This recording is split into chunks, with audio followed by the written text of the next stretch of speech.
Welcome to Mogobe Nuggets of Wisdom podcast. My name is Mompoloki Lerumo Mogobe. Our objective is to enthuse, inspire, energize, and empower entrepreneurs and entrepreneurs of all stripes here in BW and beyond. We do so by inviting these entrepreneurs and entrepreneurs into our makeshift studio. Sometimes we call them to the restaurant, sometimes we go to our studio, and we ask them to share their experiential knowledge, their experiences and their expertise, and we ask them as many questions as we can, aimed at empowering you also as a viewer.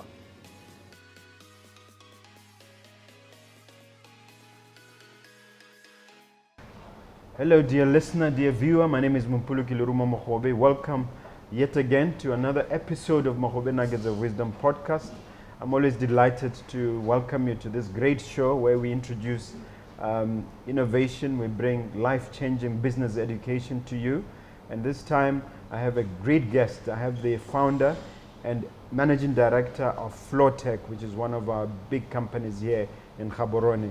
But I'll leave it to my guest, Mr. Naik, to introduce himself in greater detail. Mr. Naik, welcome to the studio. Thank you, Mr. Mogobe. And first of all, I would like to salute you and God within you. Thank you. I would like to extend my gratitude to Mogobe Nuggets of Wisdom to invite me to this platform to share the experiences that I have had in terms of setting up business in Botswana and taking it to SADC region. Wonderful, wonderful. Just tell us your background. What is your professional training? And give us your background, like as way back as at university. Tell us what you're working on.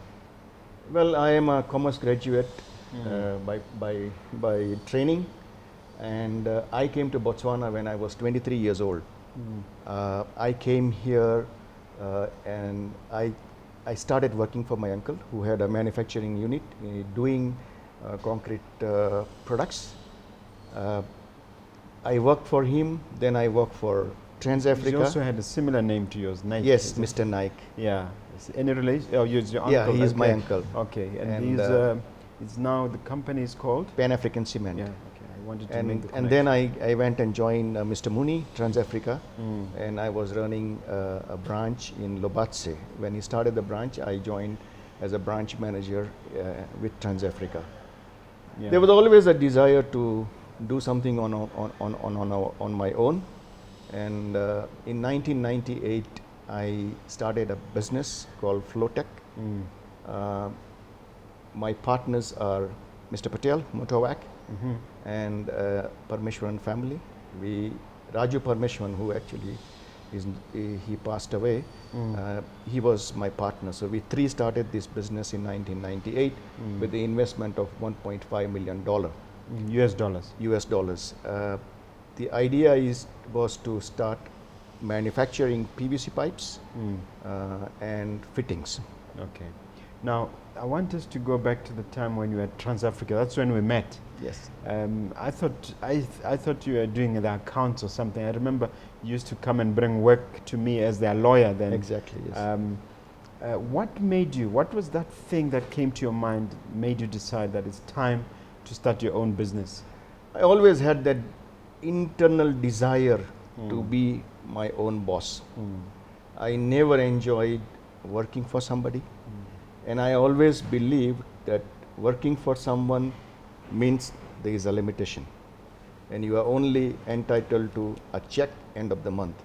I wanted to get into something where sky is the limit, and that's when there was always that desire, strong desire to be your own boss. Okay. We're going to talk about Flo-Tek as a SADC growth story. But let's take it at the beginning. What is Flo-Tek? What is the main idea behind Flo-Tek, and what is the principal business that it does? When we started in 1998 as entrepreneurs, I sat down with partners and we decided that let us start something that has a growth potential. In those days, Botswana, everybody believed that manufacturing is not possible because we always believed that population is 2.2 million and there is no potential for a manufacturer to grow from Botswana. We actually proved it wrong. And today, obviously, I know that there are a lot of other industries that has come up in Botswana. But 22 years ago, there was this taboo that no, manufacturing Doesn't not work. in Botswana. And we started with one line to manufacture PVC pipes. And initially, this industry means 24 hours running and 7 days a week working. We had employees, they were not trained to work in shift. So come 1 o'clock, people will leave and then they'll start going for lunch. For lunch, yeah. And I said, no, my friend, here is shift work. We work from 6 to 2, 2 to 10, and 10 to 6. And it was quite a challenge initially to bring that industry culture and educate people that in industry we work In shift, not 8 to 5. Yeah. And there is no lunch break. Yes. So it was quite challenging. The biggest challenge also we faced at that time was to get the accreditation from SABS, South African Bureau of Standards. And if you don't have those accreditation, you couldn't sell your product. And because we are a Botswana company, there is that attitude of undermining your capabilities. So it took me a year and a half to get the SABS. Oh. Now luckily we have BOP set up and it's easier to get accreditation. No, let's go back to those early days. I was there when you delivered a talk not so long ago at Nona's, at the founders dinner, and you talked about something called the first 1,000 days in terms of survivability of a business. How do you handle that first 1,000 days, and how do you come up with this concept to guide an entrepreneur based on the 1,000 days? 1,000 days formula was given to me by our parents. And we as Indians, we obviously come with business background. And I always said that, we are privileged to have that business background where you could understand what is sales and profit and GP and net profit and expense, etc. Also, we have seen business from our childhood, so it's easy for us to pick up few strings and see what the crux of the story is. And in olden days when we were still young, we were always told that business will take 1,000 days to sustain. If you sustain for 1,000 days, then your life will be easier. So for these 1,000 days, you are going to compromise on your lifestyle. You are going to compromise on everything, your family life, your travel life, and make sure that you look after business. And your responsibility is to make sure that you do not make a wrong decision in order to go down. So these 1,000 days are the time of survival in which you make all the compromise but make sure that you look after business. And there is a say in our culture, if you look after business, business will look after you.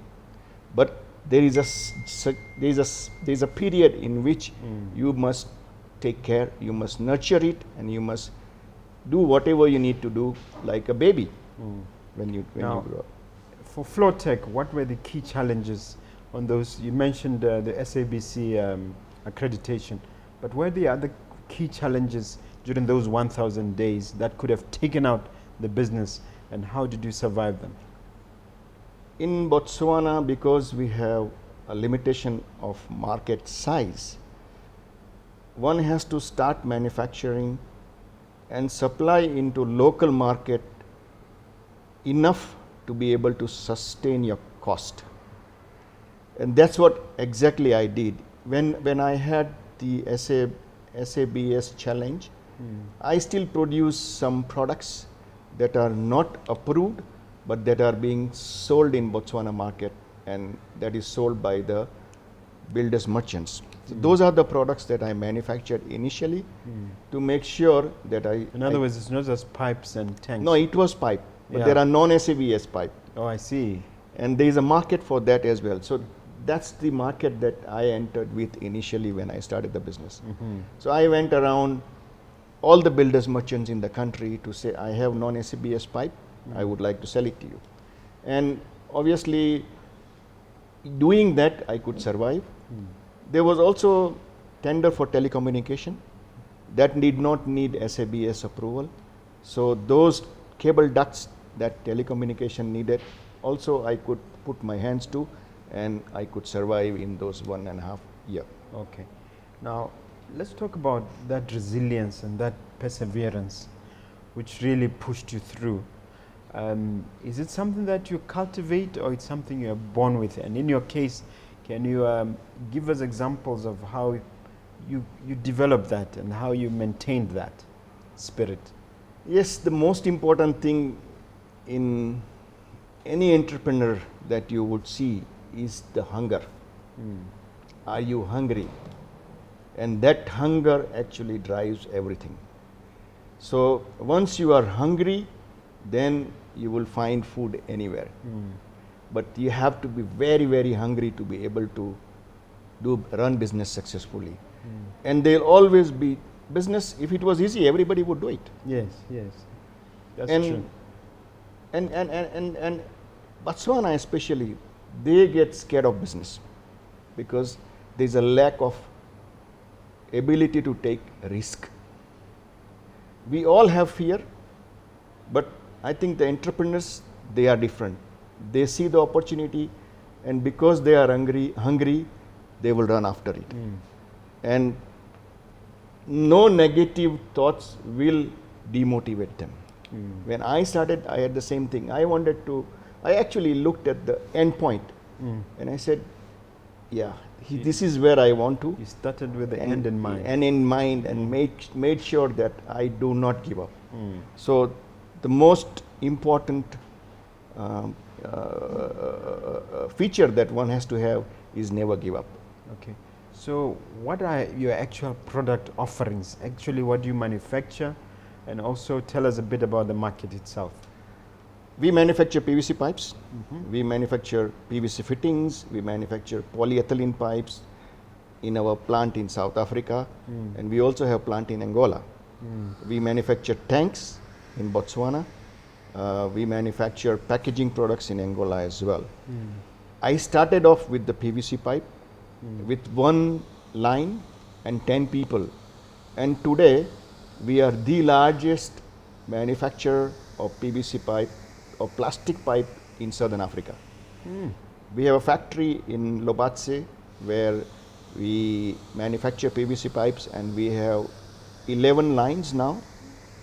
And we also have injection molding facilities where we manufacture the injection molded fittings.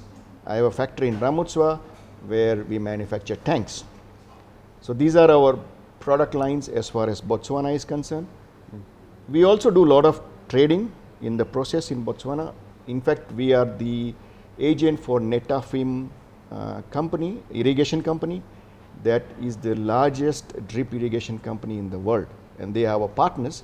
And all these farmers in Botswana are our customers. We are servicing them from our office in Habroni. As far as employment is concerned. So do you manufacture irrigation equipment as well? No, we do pipes and fittings only, but we import the drip lines. We import all the other fittings that goes in the irrigation systems. Yes. So we are a one-stop shop for any farmer in Botswana. Okay. We employ about 600 people in Lubrizol, and I can proudly say that we are one of the largest private sector manufacturing company in the country. Wow. And we are the largest exporter of our products. 80% of our products are exported out of Botswana, and we cater to South African market, Zambia, Zimbabwe, Mozambique, Malawi, and Namibia. We have operations. We have a distribution network in Namibia, in Zambia, and we have agent in Mozambique, Zimbabwe, and Malawi. Okay. Most entrepreneurs, Botswana entrepreneurs, talk about funding challenges. Say there's no money, the banks are difficult. How did you overcome funding related challenges at the beginning? Yeah, when I was an employee at Trans Africa, obviously for anyone to go into the business, funding is the key. And that's when I got hold of Mr. Patel, who's owner of Motovac, and I knew that he is a wealthy man. I had to bring him on my side to be able to invest with me in the business initially. And that is how I started my initial, that's how I started the business, having funding through creating partnership. But I agree that in Botswana, the banks are not very easy to get to Someone come by. said they only give you money when you don't need it. 100%. I agree with you. Because the day bank find out that you are desperate, they will run away. Bank will only come to you when you don't need money. That's the irony of the whole thing, yeah. But I would say that yes, one way of doing this is creating a partnership, find investors to invest with you in your project. They have to be convinced on your idea, and they also have to have enough trust in you to invest with you. That is one way. But these days, for Botswana, young Botswana, I think there are a lot of other options. We've got SIDA, NDB, there are other banks that can finance your project, provided your business plan is good enough.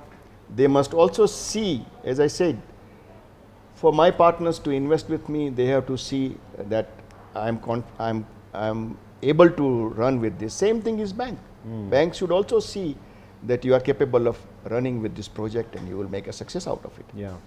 Well, as the largest manufacturer of these pipes in Southern Africa, do you ever consider the competition, and how do you stay ahead of the competition?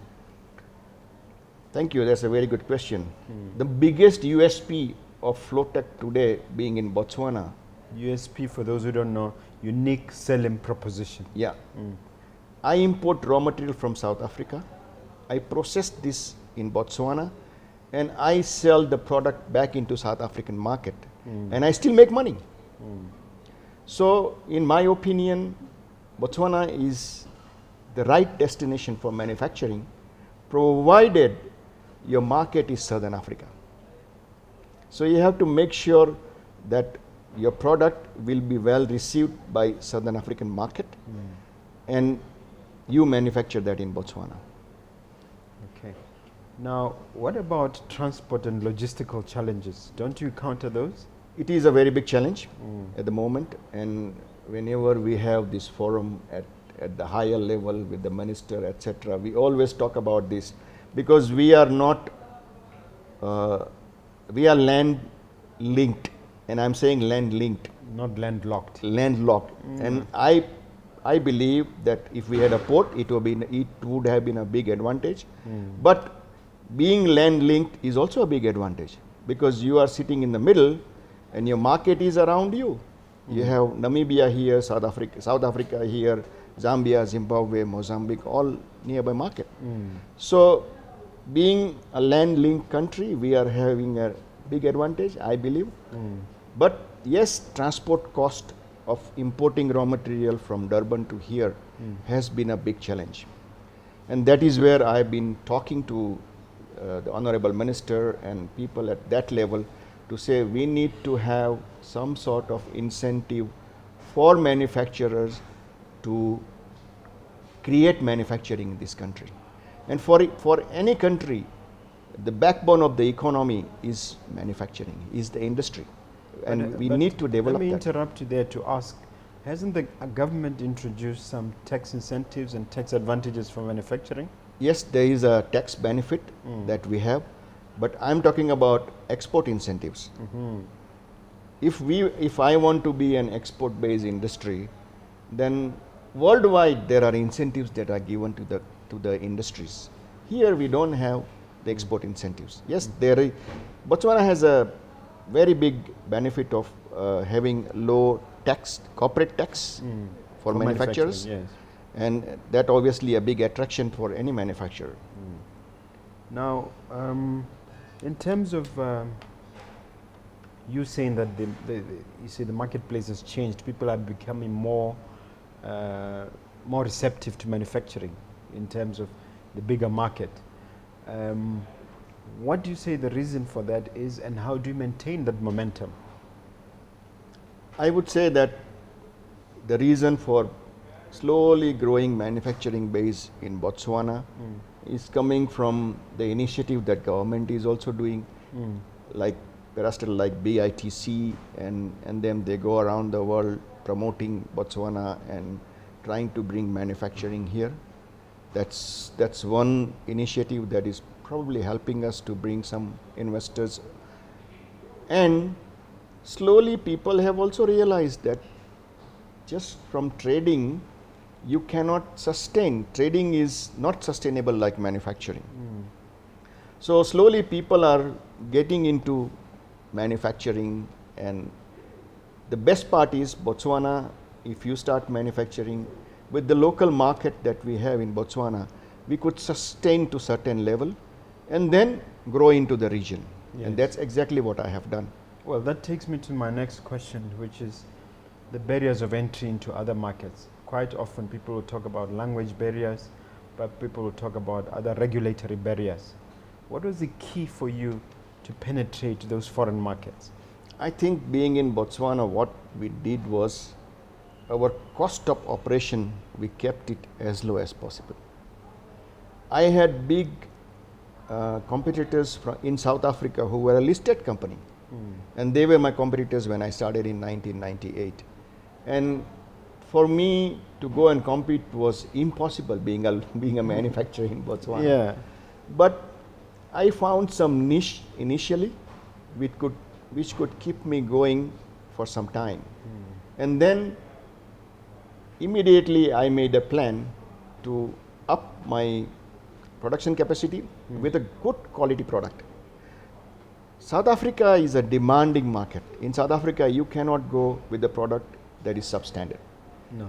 And as we all know, it's a fully grown market where you have to be very competitive and service oriented. Very mature market. Very mature market. So once we grew to certain level, then I opened up a sales unit in Johannesburg, and I employed some people who were in the same trade working for my competitors. Locals. And that's how slowly I could penetrate into that market. But the most important thing that one should always keep in mind is your unit production cost per unit. Yes. And that's where I feel we had a big advantage. I've heard And quality. I've heard some manufacturers complain about the cost of utilities, electricity and water, for instance. How has been your experience at FloTek?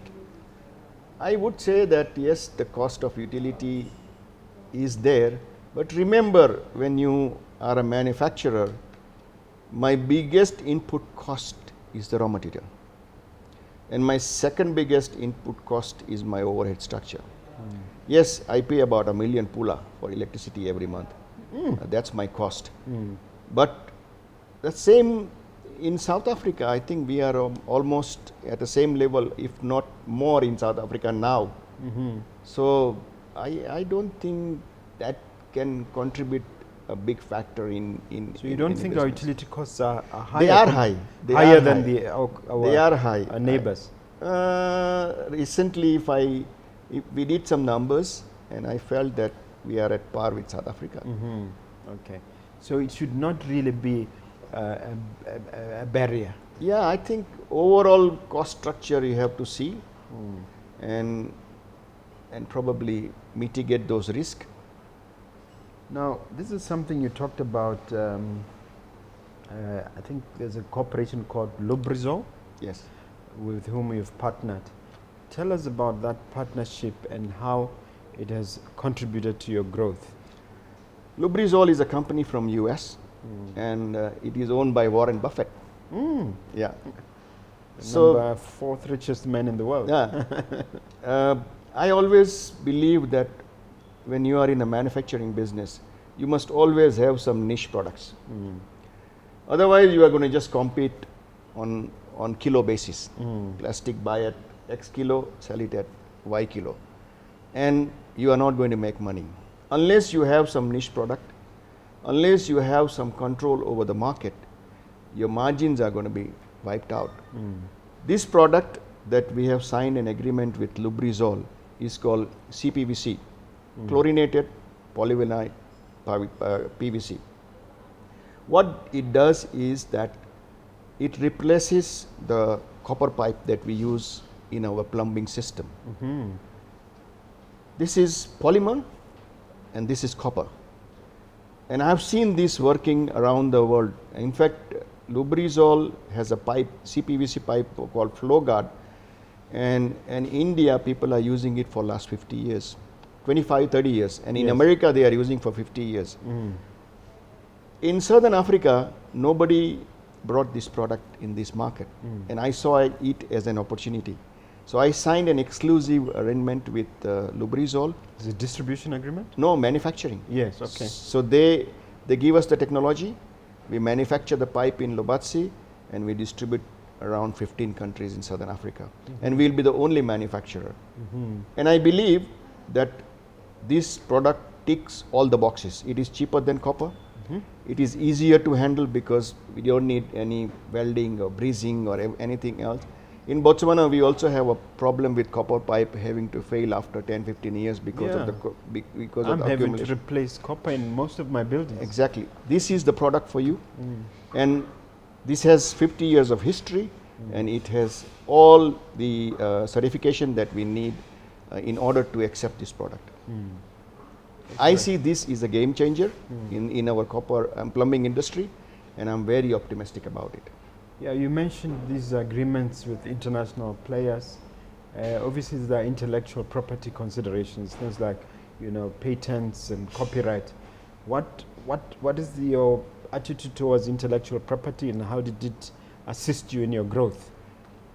Yes, I agree with you that this intellectual property gives the licensing to the company around the world, and they hold the rights, and in the process they make a lot of money. There is no doubt about it. But we must not forget one thing, that in order to develop that product, they would have also spent a lot of money initially and brought this product up to a certain level. Yes. And with the intellectual property and with this patent registration, I think law also allows other players to come in after they have completed 5 years or 10 years. I think then the patent falls away, and then other people can come in play. Yeah. Let's talk about profitability. I've seen two schools of thought. I've had businesses which say profitability is not important initially, as long as you keep your burn rate within certain controls, as long as you're profitable in the long run. I'm of the old school, which is the other school of thought, that you have to be profitable from day one. If you're not profitable from day one, you're in trouble. What is your thinking on profitability, and how does FloTek position itself? I think it's important to have profit in business. Any business today is designed to make profit. And if there is no profit, it cannot survive. So I would say profitability is important, but initially when you are starting a business, you cannot make profit. You have to think of survival, and that's when this 1,000 days comes in play. Yeah. Probably these 1,000 days, you would not even make profit, you'll make loss. So one has to, that's when I'm saying that these 1,000 days needs to be planned properly. One has to plan for that losses that you would have accumulated initially because you are starting the business, and make sure that it does not dry completely, because then you are gone. So those are the planning that needs to be done initially, where the profit is not important, but survival is important. But once you get certain level of business, then you have shareholders to answer to, and you cannot continue running business without making profit. Then the shareholders will be unhappy. So you need to strike a balance between profitability and sustainability. But any mature business, after 10, 15 years, it gets to the stage where such opportunity comes on your lap, and you will be able to make profit, and you will be able to do turnover as well. There are, of course, extreme cases like Amazon, who we're told they've only been profitable the last 5 years. The first 15 years they were loss making. That's what we read. You know? I actually cannot believe these tech businesses, how much loss they make till they come to the break-even point. Yes. And I'm also like you, I am from the old school of thought. Yeah. And I wonder why investors wants to keep investing into it for so much loss that they would have been accumulated. And I see that eventually they make huge profit. They get sold for huge money. Yeah. They have a thing called the burn rate, which helps them decide when it gets to a certain percentage. They have systems that they work out. So I'm like you. I also believe that we need to make profit and then grow from there. But yes, this is tech business these days that doesn't focus on profit. They actually focus on growth. Okay, a lot of companies, when they get to a certain stage, think of listing in the Botswana Stock Exchange or even in the JSE. Has FloTek considered the question of listing? Yes, we are looking at it. In fact, I always believe that FloTek has grown out of Botswana, and eventually we must give back to Botswana. And by listing it, you are giving opportunity to Botswana to invest in your company. But I would also like to say that before you go and list, maybe there are baby steps that one needs to do. Maybe there could be a private equity deal that one can do so that you have somebody coming in as a finance institution. They start with you. They clean up your procedures, reporting system, parameters, etc. And then you become mature to go to the stock exchange and say, let's list it. I wouldn't like to rush and list and then have problems, because listing comes with a lot of responsibilities and governance. And you have to abide by all those. So I would like to be ready and then do the listing. Is there a time frame involved? Not yet? We say that we will do it, but let's take a baby step. So Okay. I am in the process of taking the first step, which is maybe a private equity partnership, and then we will go for listing. Okay. Is FloTek able to say they have a 5, 10, 20-year plan in terms of projecting into the future? Or it looks at things a bit short to medium term? I have just finished with a strategy meeting in January, and we have made our 5-year plan. The idea is to double the turnover in next 5 years. Wow. And we already have all the strategies, financing that requires to do that. We are busy putting up the business plan to make sure that these targets are met. Okay. Now, people have always been intimidated about the idea of scale, in the sense that when a business scales, the management or the CEO loses control. How do you balance those realities between scaling and therefore having maybe a management team run the business and then losing some of that control? I always believe that our hands are only this much. So in order to grow, we need to add more hands. And letting go of your power is normal. I mean, if you want to grow, then you have to have more hands, and then you have to have more hands making decisions for you. So I enjoy having more people on board and having more brains on board and more young people on board, so that eventually they can take over and run with this.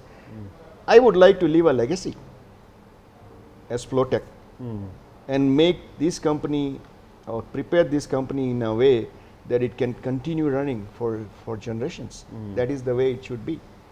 So it's very important that we have team that runs with your business plan or business expansion, and they take over from you eventually. Well, most businesses end up falling apart because of a succession plan. Sometimes you're counting on a son, a relative, or a family member, and things don't work out. Do you believe in succession planning in the sense of having family, or Put it another way, what is the succession plan for I FloTek?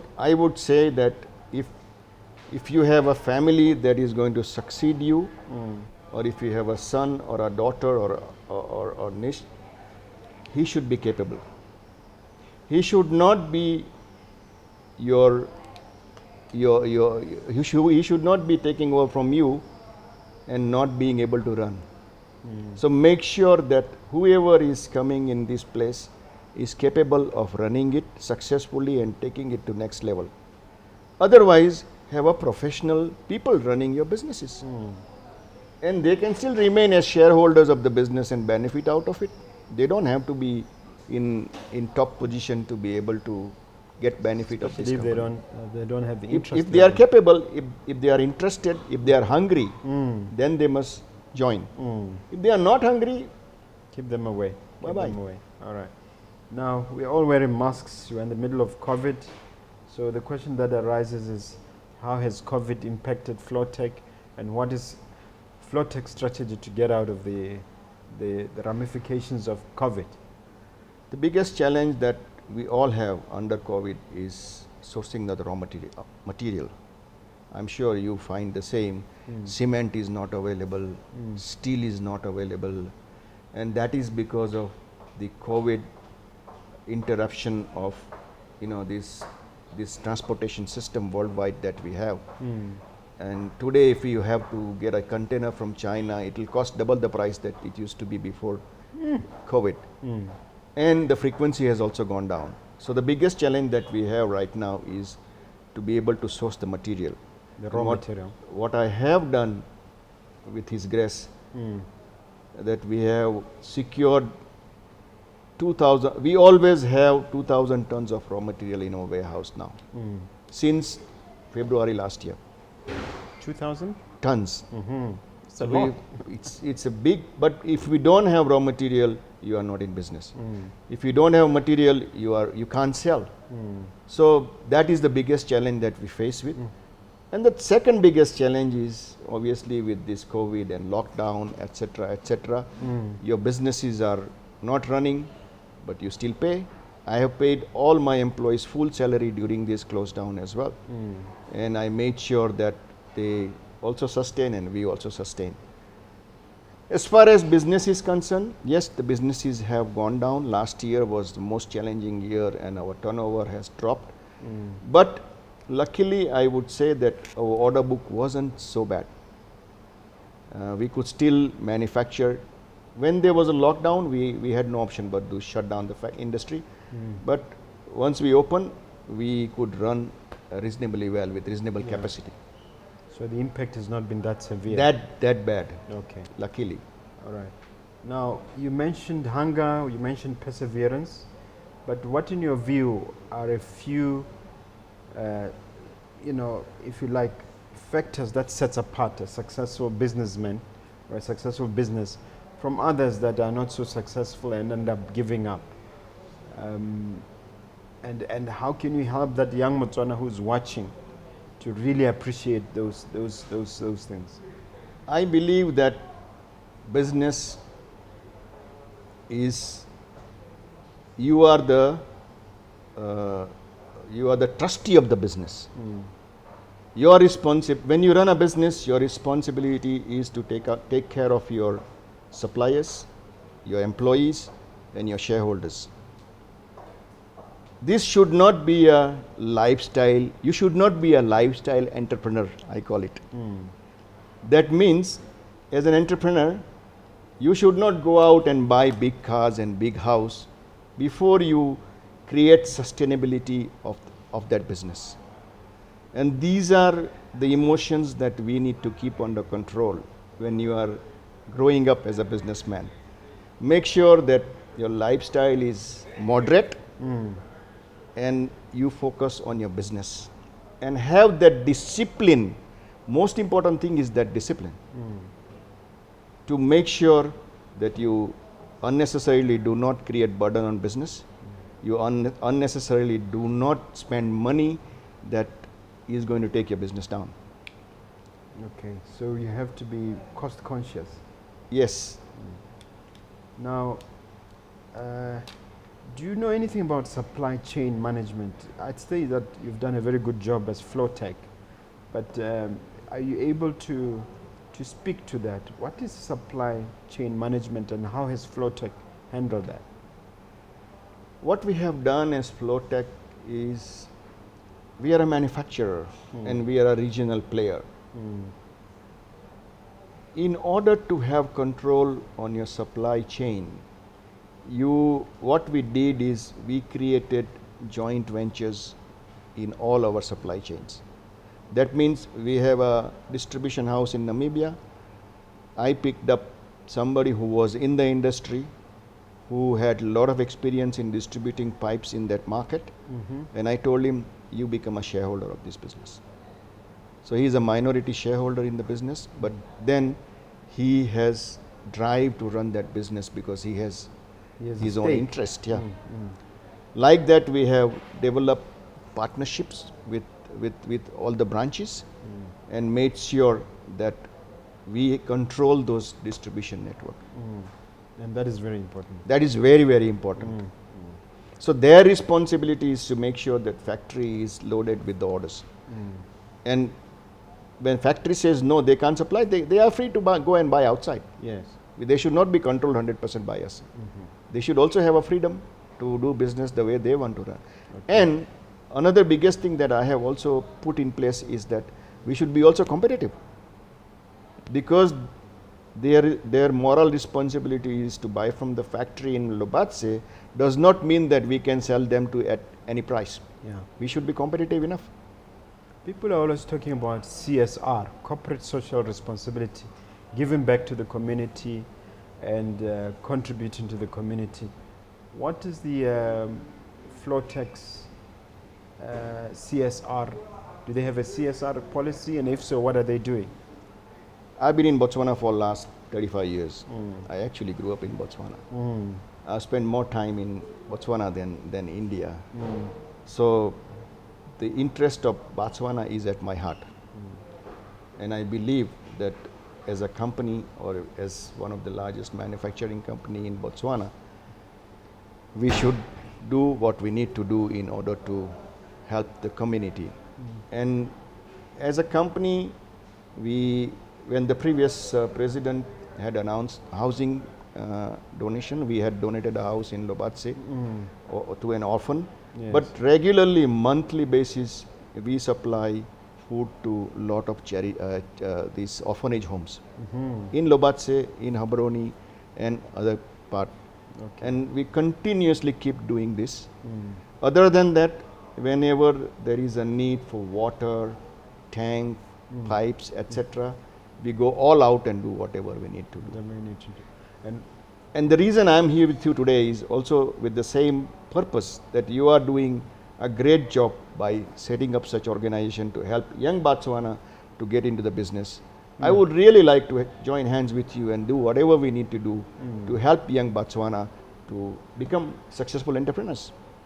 Well, we're doing things like, Angel Network Botswana, Angel Botswana Network, ABN, which is an effort to get people like you involved in investing in young entrepreneurs' businesses. So I'm going to interest you that in the goodness of time we'll sit and I'll explain to you how you can get involved. I'll be very happy to join that. I also have few ideas. And the reason I'm saying this is, we as Indians, we have seen businesses from the childhood. These young Botswana, first generation in business, they do not have any experience of running businesses. Some of them, yeah. So, some of them. Yeah. And I would say that if they can find somebody who can hold their hand and say, here it is, do what I need, what I told you to do, or what I tell you to do, and do X, Y, and Z, they will have an idea how business can be developed. Okay. So that mentorship program that you are coming up with is the most important program that we need in this country. Okay. All right. Now, this is the time in the show where you get a chance to ask me a question. Any question that comes to your mind. We've known each other for a long time. And if I'm able to answer, I'll answer. Thank you, Mr. Mogobe. And it has been a great pleasure sharing these mental notes on how we can develop young Botswana to be an entrepreneur. And I have known you for a long time as a lawyer, practicing lawyer from 91. And I see you as a very successful businessman. And obviously now you've forgotten about your practice and law and going to the court, but now you have turned into a very successful businessman. I would also like you to tell us how you get to where you are today. We're going to be here the whole day, but if I can just summarize, I had the good fortune of working as a lawyer with some very good mentors. They may not have officially signed a mentorship agreement with me, but as I interacted with them as a young lawyer, I able to see that these people are living a different life from mine, and they are where I would want to get. I often mention three people: Rema Khan, Re Said Jamali of Universal, and Mr. Muni of Transafrica. As I did their work in different capacities, sometimes conveyancing, sometimes litigation, sometimes defending them in various challenges, we had a chance to talk, because you become friends with some of your clients. And I could see that their mindset is different. And then when I became exposed to people like Robert Kiyosaki in his book, Cash Flow Quadrant, and I realized that time for money doesn't work.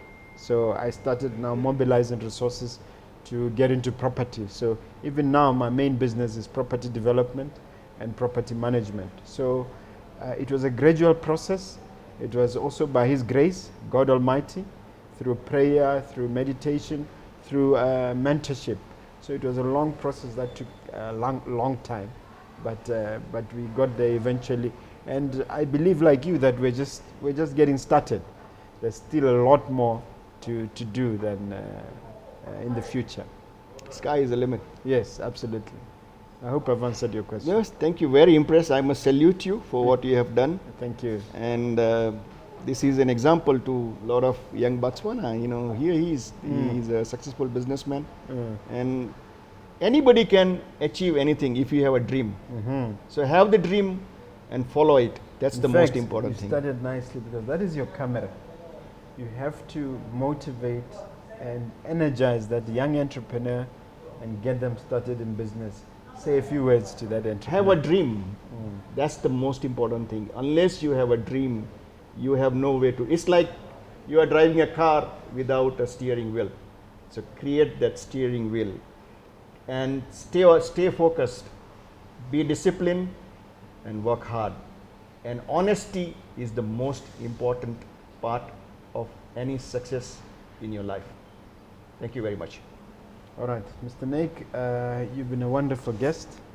You've shared generously. We thank you so much for answering our questions and taking the time out. I may have to invite you again before the end of the year to come and share again.